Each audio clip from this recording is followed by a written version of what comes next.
Gracias amigos por acompañarnos una vez más en este mes con. El día de hoy tenemos a Pablo Casas, presidente de la Asociación Numismática de México, con quien tendremos el gusto de platicar de la historia del dinero. Gracias por acompañarnos. Pablo Alejandro Casas Rábago, licenciado en Derecho por la Facultad de Derecho de la Universidad Nacional Autónoma de México. Tiene una maestría por la Universidad de Columbia en Nueva York, en donde se especializó en Derecho Bancario y Financiero, y otra por la Universidad de Georgia en España. También es especialista en Derecho Mercantil por la Universidad Panamericana. Recientemente concluyó 2 diplomados en FinTech, uno por la Universidad de Hong Kong y otro por la Universidad de Harvard. Ha trabajado en diversas áreas legales del Banco de México desde el 2007 y actualmente se desempeña como gerente especialista de la Dirección de Disposiciones de Banca Central. Desde 2018 es presidente de la Sociedad Numismática de México AC, de la cual es socio desde el 2010, y donde previamente ocupó varios cargos en la mesa directiva. También tiene el grado de Numismatic Scholar por la American Numismatic Association.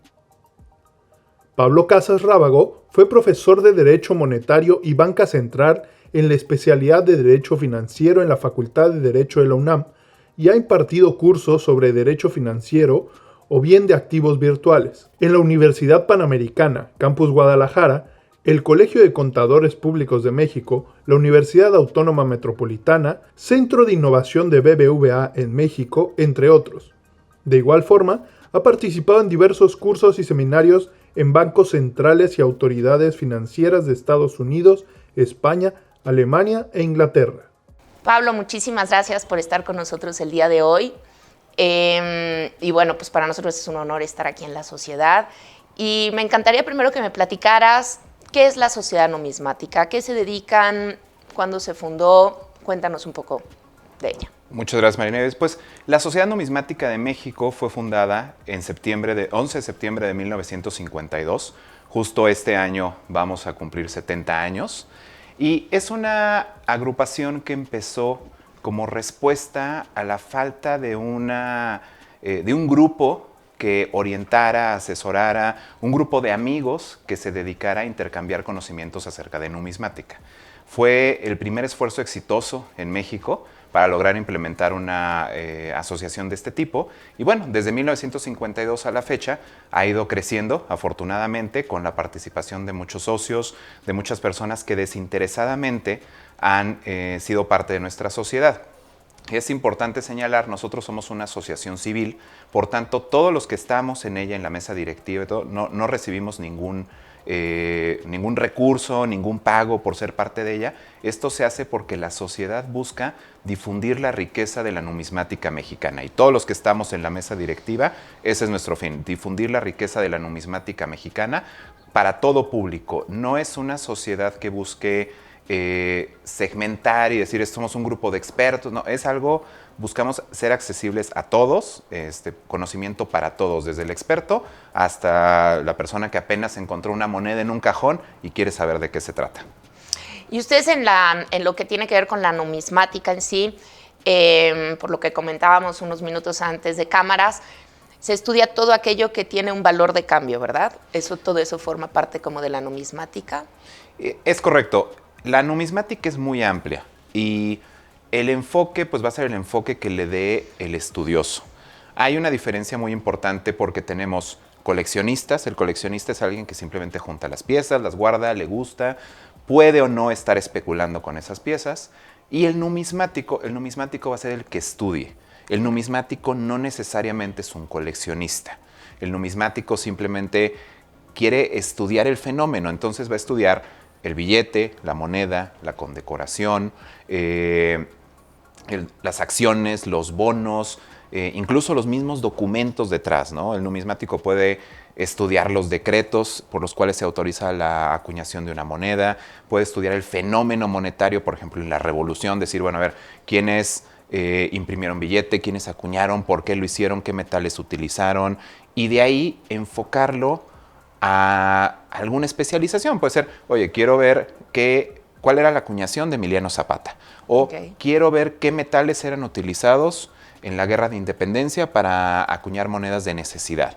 O quiero ver los diseños, o no sé, es muy amplio. Ya. Y bueno, hablando del fenómeno dinero, nuestro programa de hoy es la historia del dinero. Entonces, cuéntanos en México. En México, ¿cuál es la primer moneda de la que se tiene conocimiento, digamos, ya como moneda de cambio?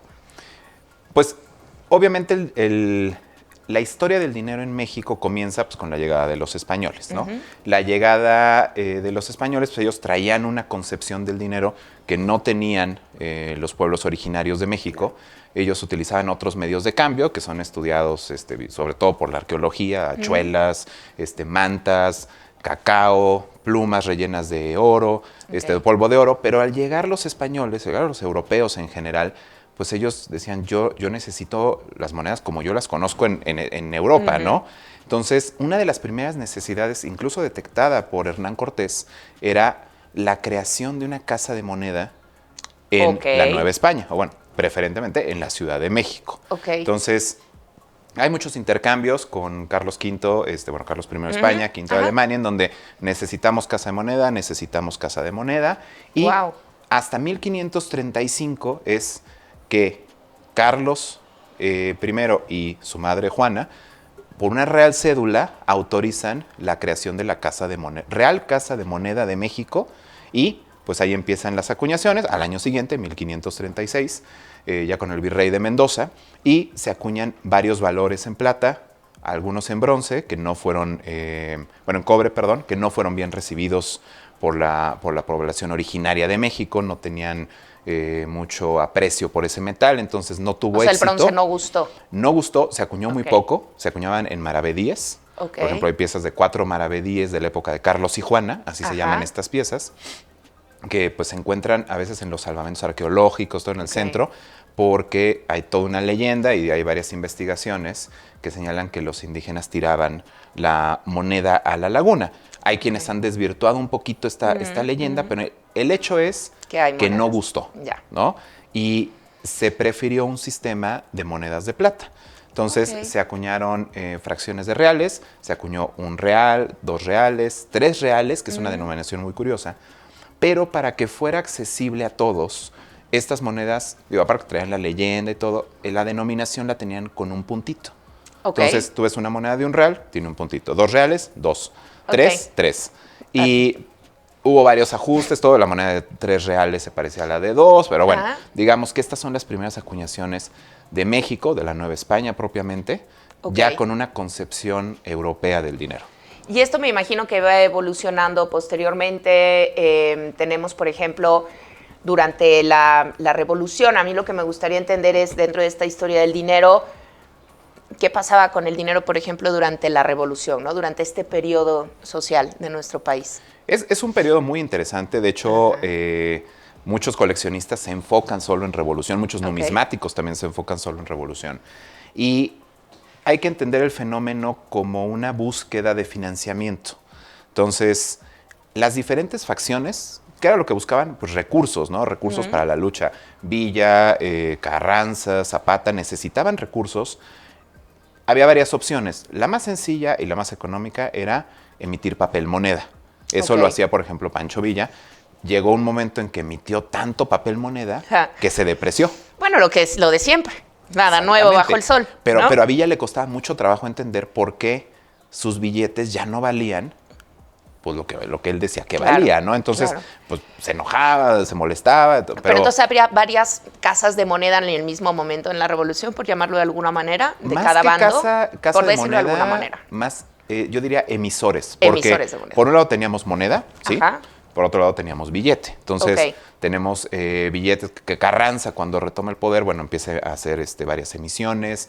Y hay una pluralidad de emisores de billete y de moneda que por supuesto genera un caos monetario y mucha desconfianza en la población, porque imagínate que vives en alguna ciudad del norte y hoy llega Villa, te pone sus billetes, mañana llegan los constitucionalistas ya peleados con Villa, pensemos en ese momento, y te dicen, ¿sabes qué? Esto no vale, quien lo tenga, pues no lo va a poder utilizar, ¿no? Qué difícil, ¿no? Entonces, como población, pues te deja en indefensión, ¿no? O sea, ¿qué haces con esas piezas?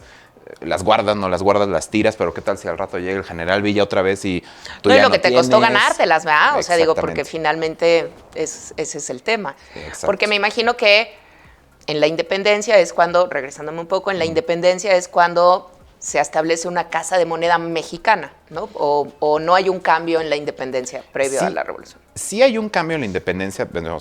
Vivimos operando 300 años con la Real Casa de Moneda de México, bajo las ordenanzas que en su momento expediera el rey en turno, Sí. que eran ordenanzas muy similares a las que se tenían en la península. Entonces, si bien nuestra moneda como tal no es igual a la que circulaba en España, pero sí seguía ciertas reglas Ok. y ciertos valores muy similares a los de España.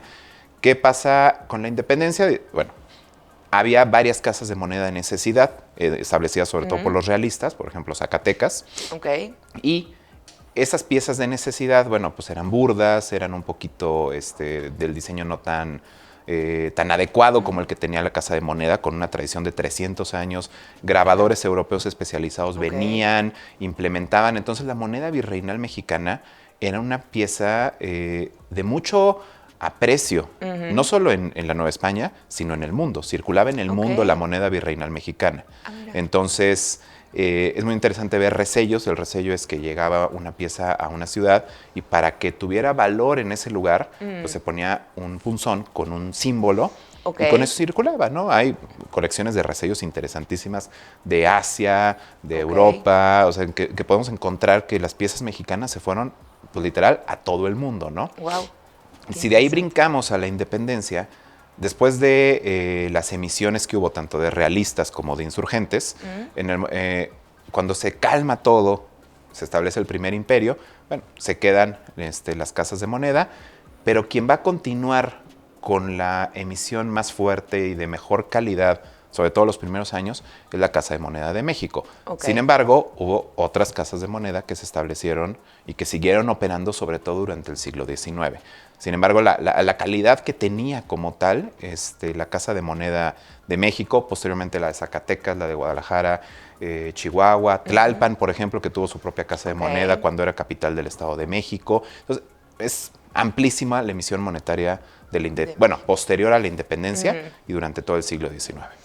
Oye, ¿y el Banco de México como tal cuándo se funda? En 1925, Ok. el 1 de septiembre se inaugura. De hecho, es un esfuerzo que no es un esfuerzo rápido, o sea, es un esfuerzo que se venía arrastrando incluso desde el Porfiriato.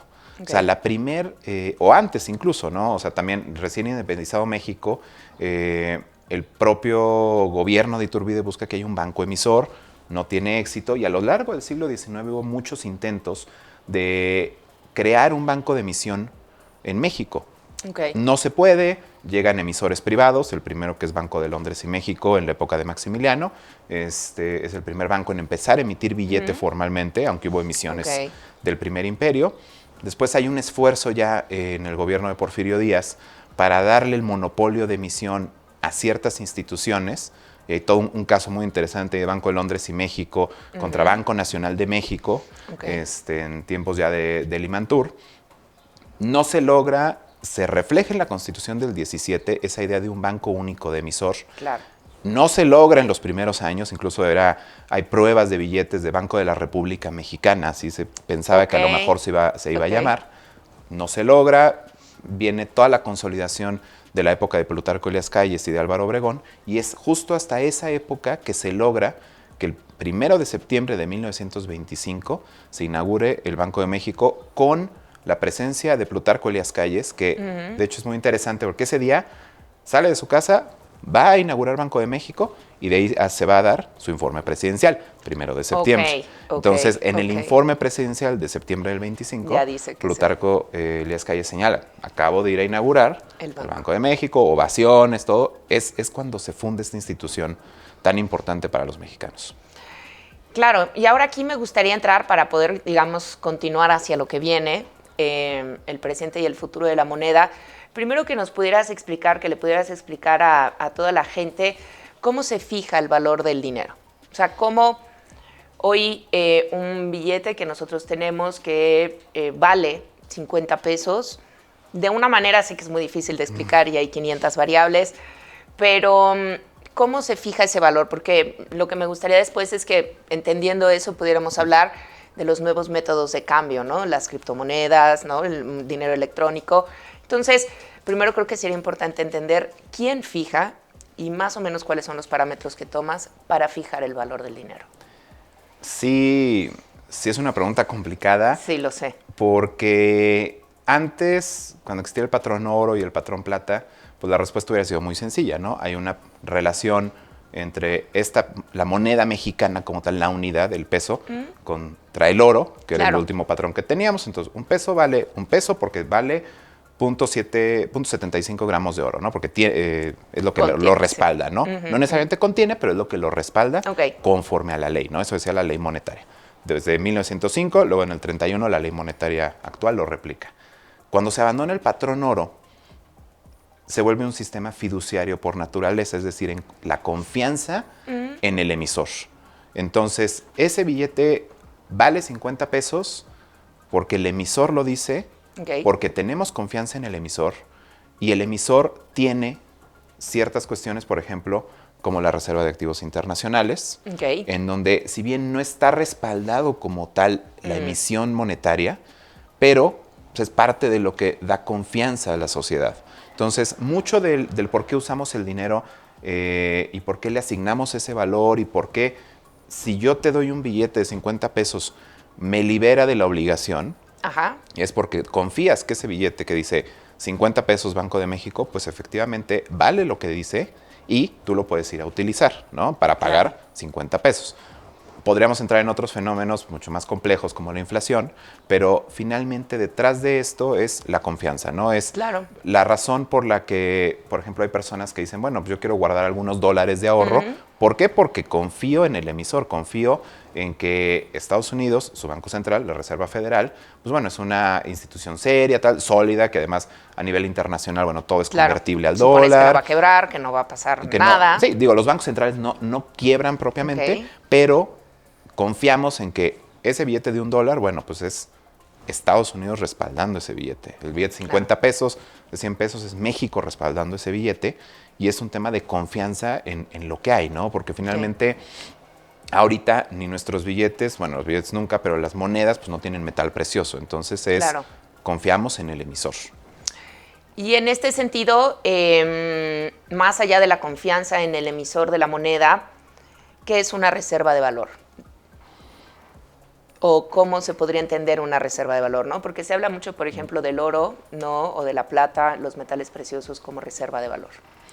Es una reserva de valor en el sentido que mantiene cierta estabilidad esa pieza, ese billete, esa moneda, a lo largo del tiempo. De ahí tendría yo que retomar el tema de la inflación, ¿no? O sea, en el momento en que una inflación se sale de control, pierde esa característica el dinero, deja de ser una reserva de valor, porque los 100 o lo que sea esa denominación, ahorita me van a permitir comprar algo que a lo mejor en un año no.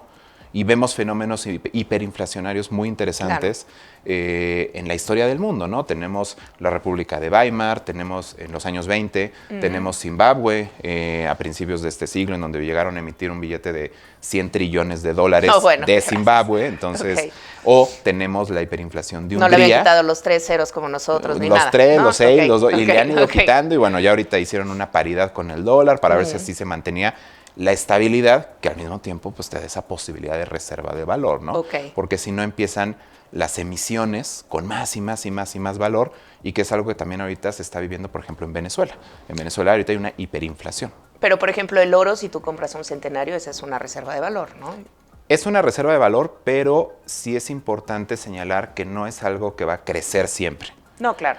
Sabemos que el oro es un activo de refugio en tiempos de crisis, entonces, por ejemplo, si vamos viendo una gráfica de cómo ve el valor del oro a lo largo de los últimos años, vemos que, por ejemplo, con la crisis del 2008, el oro se fue al cielo. ¿Por qué? Porque todo el mundo dijo, oye, voy a comprar oro. Reserva de valor. Entonces, sube. ¿Qué pasa después? Baja. Tuviste una pérdida. ¿Qué va a pasar a lo mejor en mediano o largo plazo? Bueno, se irá estabilizando y todo, pero por supuesto que va a tener picos, por supuesto que va a tener una volatilidad mucho menor, por supuesto, que muchos otros activos, pero como tal, al estar sujeto a la oferta y la demanda, al haber una demanda excesiva, pues bueno, ¿qué va a pasar? El precio se va al cielo, ¿no? ¿Se siguen acuñando centenarios en el Banco de México, tú sabes? Quien acuña es Casa de Moneda de México. Casa de Moneda. Casa de Moneda es, y aquí es muy importante dividir las funciones, ¿no? Banco de México como tal es el emisor de billete, es el que imprime el billete y tiene la fábrica de billete. Por otro lado, Casa de Moneda de México, que depende de la Secretaría de Hacienda, acuña las monedas, pero por órdenes de acuñación del Banco de México. Claro. Entonces, el Banco de México, al ser el instituto central, el que controla la oferta monetaria, pues es, vamos a imprimir estos billetes de estas denominaciones, analizando cuáles son las necesidades como tal de la población, y vamos a acuñar estas monedas con estas características, con los decretos que aprueba el Congreso sobre las monedas, y ordena, Casa de Moneda, por favor, acúñame tantas monedas de $1, tantas monedas de $10, y para también satisfacer la centenarios, demanda. por ejemplo. El centenario no es moneda. Y es muy, muy interesante, el centenario es una reacuñación, o sea, el que actualmente vemos, que compramos en un banco o algo, es una reacuñación de la moneda que es el centenario, que sale por primera vez, se pone en circulación en 1921, de ahí el nombre centenario, porque era por el centenario de la consumación de la independencia. Mira. Entonces, esa pieza que en 1921 decía 1821, 1921, era para conmemorar los 100 años de la consumación de la independencia. Es una pieza que se vuelve muy popular desde el momento en que sale. En ese momento era moneda, eran 50 pesos. Se acuña a lo largo de los años 20 en diferentes fechas, un poquito en los años 30, pero en el momento en que se desmonetiza el oro, cuando se promulga la ley monetaria de 1931, pues estas piezas dejan de circular. El gobierno retira muchas de estas piezas, pero había una demanda por piezas de oro. Entonces, en los años 40 se retoma la acuñación de estas piezas, ya no como moneda, porque no es una moneda que en ese momento tú dijeras son 50 pesos, voy a pagarte 50 pesos, ¿no? Ya es el valor oro. Claro, lo que pesa. Sí, y es un recuerdo, bueno, es una reacuñación de esta pieza que fue moneda. Entonces, no es una medalla, pero tampoco es una moneda. Claro, digamos, es el valor en oro. Es una reacuñación y la gente compra el centenario porque sabe que el centenario tiene cierta pureza en el oro y que es una forma de ahorrar. Igual toda la familia del centenario. 20 pesos oro, 5 pesos, 10 pesos, 2 pesos, 2.5 pesos. Entonces, la familia del centenario como tal. Y ahora, bueno, pasando de el centenario, ¿no? Las monedas y demás, hace poco se hizo el anuncio de que se estaría emitiendo, que no sé si es la palabra correcta, emitir una moneda digital. Nosotros, digamos, de una manera u otra, yo creo que ya estamos muy, muy, muy acostumbrados al dinero digital, o por lo menos a la noción del dinero digital, ¿no? Hace cuántos años, pues, que te estás acostumbrado a ver una tarjeta de crédito y pagar con ella, ¿no? Finalmente eso es dinero que no está en tus manos, si me explico, no es el efectivo que, bueno, que pues tú traes las moneditas, ¿no? Es una suerte de dinero electrónico que no está en tus manos, ¿no? ¿Cuántas hacemos transferencias? Ya casi no se utilizan cheques. Pero, ¿qué es una moneda digital? O sea, ¿de qué se habla cuando se habla que se va a emitir una moneda digital? Mira, hay muchos anuncios sobre este tema, no solo en México, sino en el mundo, y hay muchas investigaciones detrás. Quien ha liderado los esfuerzos para la posible emisión de monedas digitales de bancos centrales, que es propiamente el nombre de estas piezas, de estos activos, por ponerlo de alguna forma general, es el Banco de Pagos Internacionales, el BIS, en Basilea, Suiza. Hay muchas investigaciones muy interesantes sobre el tema y estas monedas se busca que sean un complemento a los billetes y monedas físicos que existen. ¿Cuál es la diferencia con una transferencia electrónica? A ver. La transferencia electrónica son fondos tuyos en una institución bancaria, ¿no? Tu cuenta tiene 100 pesos. Sí. Tú dispones de esos 100 pesos a través de una transferencia por medio de los sistemas de pagos. Entonces, esos 100 pesos depositados en una institución financiera, bueno, pues me los puedes mandar, yo los recibo en mi cuenta, liquidamos ya la obligación, ya se tiene por pagada, pero es dinero que o bien creó la institución bancaria al momento de otorgarte un crédito, por ejemplo, o bien es dinero que a lo mejor tú depositaste y se refleja en esos saldos, ¿no? Tú llegaste a la ventanilla y depositaste esos 100 pesos. O sea, el origen siempre habrá sido Hay un origen una moneda, un billete. Externo, ¿no? Un origen de creación de la institución propiamente o un origen físico, tú lo depositaste. La moneda digital emitida por un banco central es un nuevo tipo de efectivo emitido directamente por el Banco Central al cual tú tienes acceso. No es un cambio de, por ejemplo, hay quienes dicen, bueno, es lo mismo que un cambio del billete cuando pasamos del algodón en todos los billetes al polímero. Bueno, no, no es lo mismo, no es un cambio de sustrato o de soporte material. Es una concepción nueva del dinero. Para mí es como el siguiente paso en la evolución del dinero, porque es el Banco Central emitiendo eso directamente en digital y tú teniendo acceso a esa emisión por parte del banco, como tienes ahora una moneda o un billete. Hay esquemas que se están estudiando a la fecha y todo esto, les comento, pues está en el sitio del Banco de Pagos Internacionales, en el cual se está considerando cuál es la mejor opción para emitir esas piezas.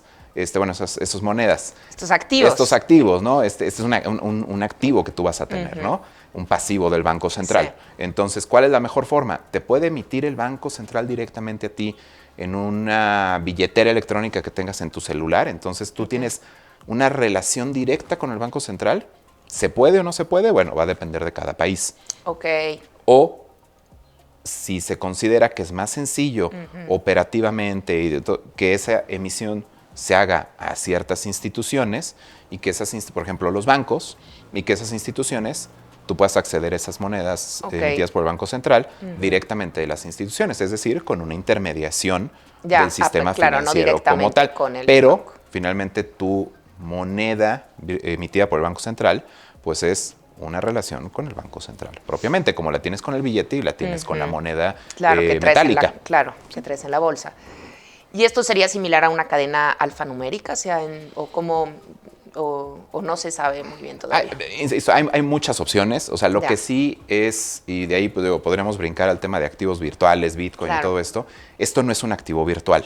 Eso es bien importante. Es muy importante señalar que cualquier banco central, y ahorita ya hay esfuerzos muy avanzados, por ejemplo, Bahamas ya emitió su moneda de un banco central.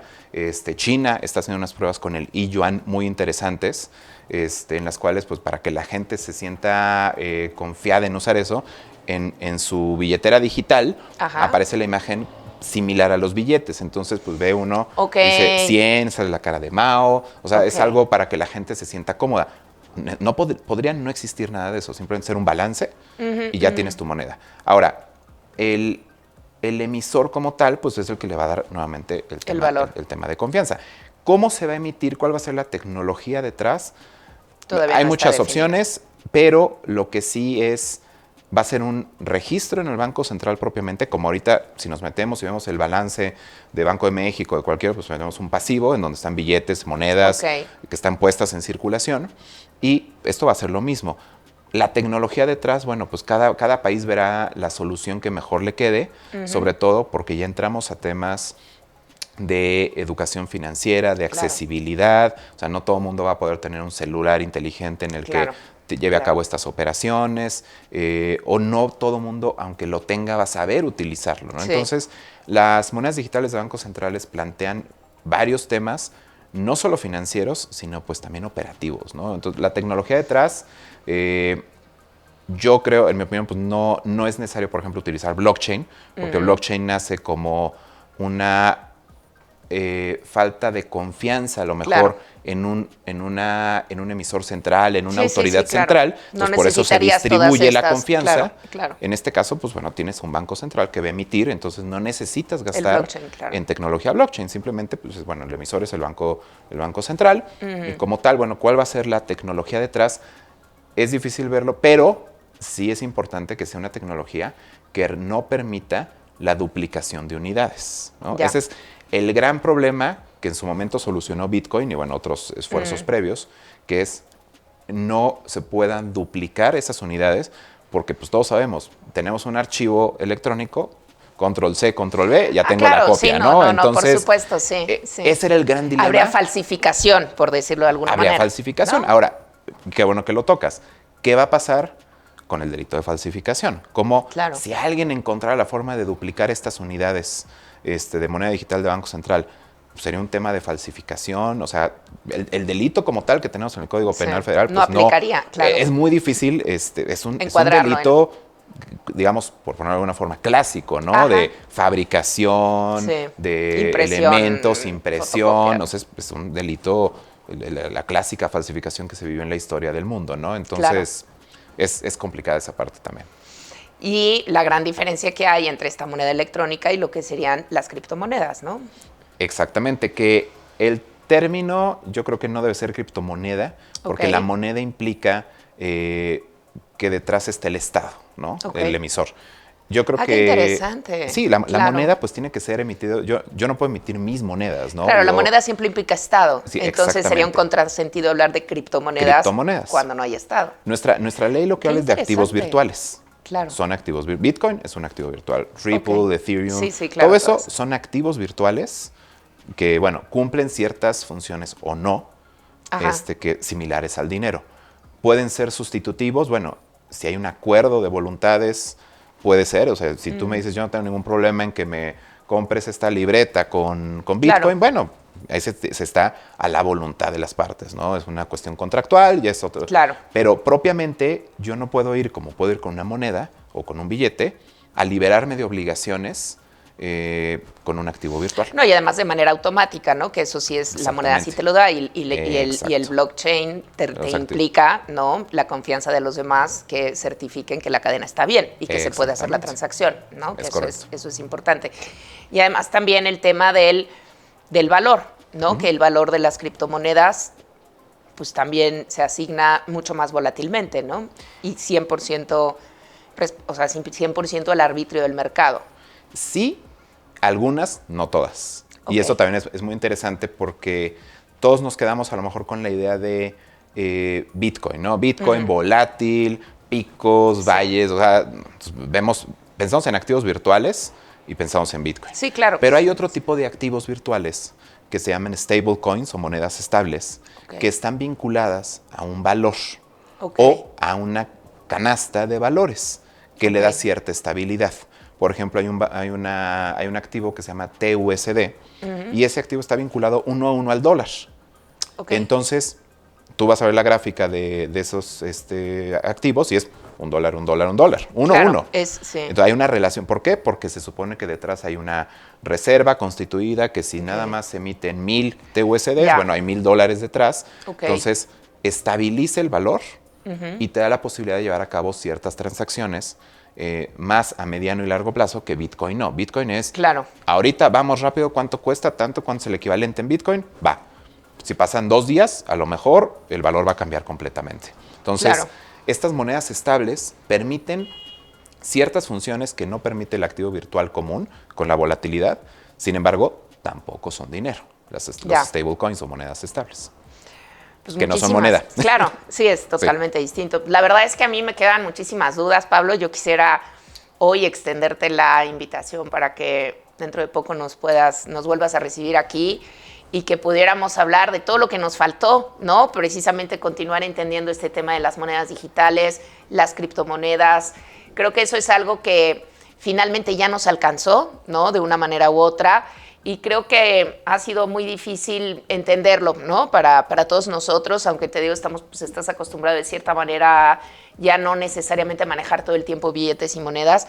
Creo que es difícil entender este tema del blockchain, ¿no? Entenderlo realmente, ¿no? Porque se han hecho muchas explicaciones, ¿no? Y de esto de lo que nos acabas de decir, interesantísimo, ¿no? De la moneda virtual y las diferencias que tiene con las cripto, ya no monedas, ya entendí que no son monedas, con los activos virtuales. Y pues la verdad es que yo quisiera que volviéramos a platicar de estos temas, me encantaría volverte a invitar. Así que desde ahorita te extiendo la invitación. Muchísimas gracias. Claro que sí, el futuro del dinero es muy interesante. ¿Qué va a pasar? Pues no sabemos. Lo que sí nosotros como numismáticos y como sociedad numismática vemos difícil que en el corto plazo haya alguna sustitución y que todos manejemos valores electrónicos, ¿no? El billete y la moneda en nuestras manos, es difícil que nos toque verlo desaparecer, al menos en los próximos años. Pues muchísimas gracias, Pablo. Muchas gracias. Muchísimas gracias a ti, Marinieves. Gracias a todos los que nos acompañaron en el día de hoy y nos vemos pronto en una emisión más de Este Mes Con. Muchas gracias.